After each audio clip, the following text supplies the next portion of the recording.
ഇപ്പോൾ ഞങ്ങൾ നിൽക്കുന്ന പ്രദേശം എന്ന് പറയുന്നത് വയനാട് പടിഞ്ഞാറത്തറ പഞ്ചായത്തിലെ കൊറ്റുകുളം 7-ാം വാർഡിലാണ്. ഈ പ്രദേശത്ത് ഒരു 3 മഴ പെയ്തു കഴിഞ്ഞാൽ പിന്നെ അവിടെ മൊത്തം വെള്ളമാണ്.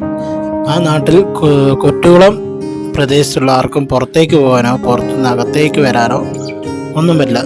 കുന്നിനോട് ചുറ്റും വെള്ളം കയറും. മൊത്തത്തിൽ പ്രദേശം വെള്ളത്താൽ ഒറ്റപ്പെട്ട് നിൽക്കുകയാണ്.